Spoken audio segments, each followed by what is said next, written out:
स्वामी जी, हरिओम।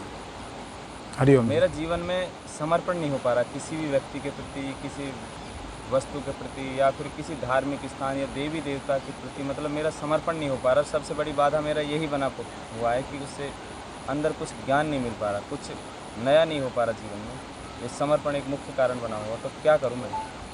बहुत सही सवाल फूल जी आपने पूछा है कि स्वामी जी मेरा समर्पण नहीं हो पा रहा है। मुझे लगता है सिर्फ आपका ही नहीं, यह सवाल अधिकतम लोगों का है। अधिकतम लोग समर्पण कर ही नहीं पाते हैं, उनको समर्पण का विज्ञान पता नहीं होता है।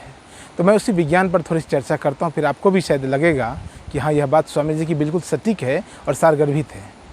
तो मैं कहूँगा समर्पण से पहले भी दो शब्द हैं, वो है साधना और सेवा। उस पर भी गौर करना चाहिए।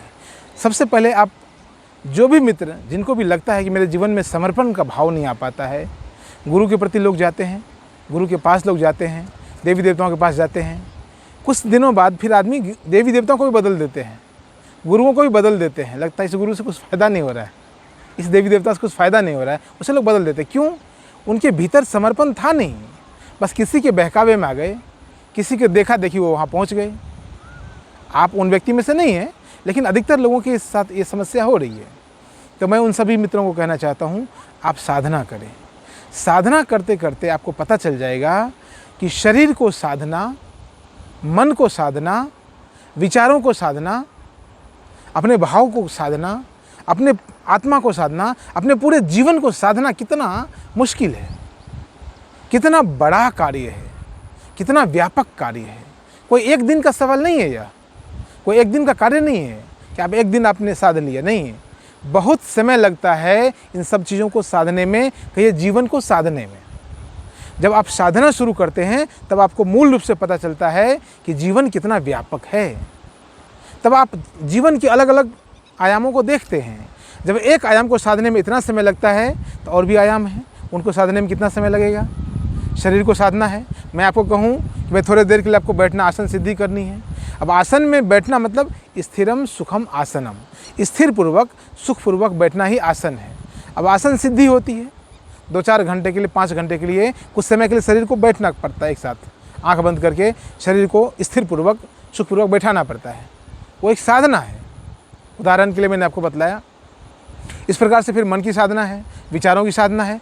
अनेक प्रकार की साधनाओं से जब आप गुजरते हैं तब आपको पता चलता है जीवन तो बहुत व्यापक है और ये साधना तो बहुत कठिन है। फिर आपको किसी और की याद आती है, फिर किसी गुरु की याद आती है, फिर आपके जीवन में ऐसी बातें, आपके विचार आने लगते हैं कि लगता है ये साधना अकेले का काम नहीं है, सिर्फ मेरा ही कार्य नहीं है, इसमें किसी और का भी सहयोग लिया जा सकता है।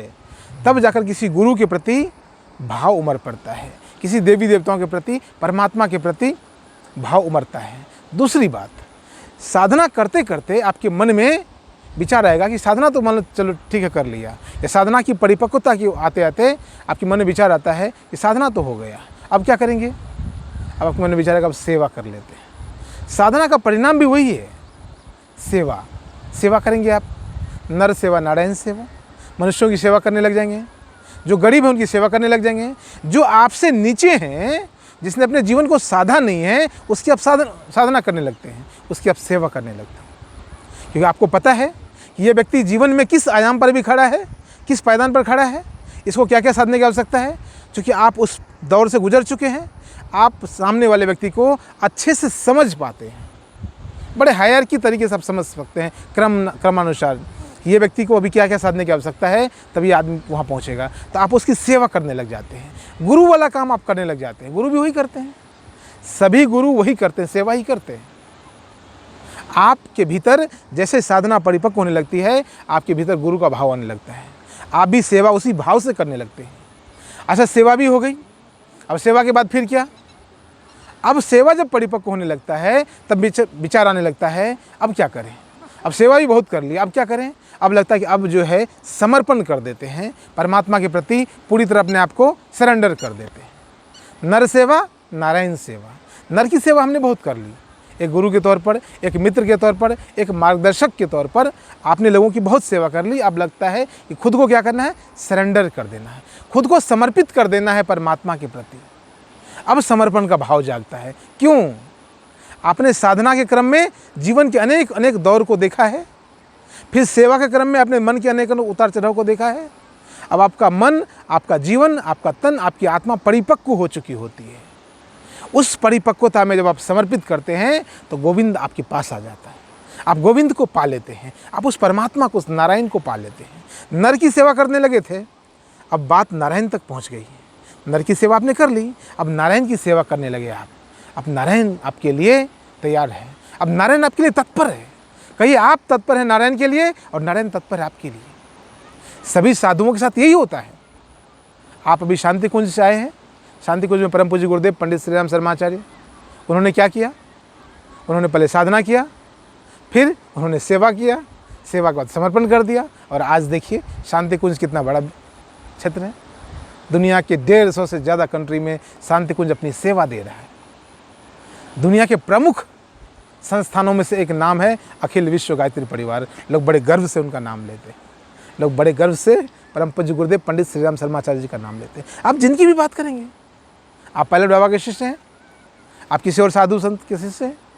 उन्होंने क्या किया? पहले साधना किया, पायलट बाबा ने पहले साधना की, फिर लोगों की सेवा कर रहे हैं।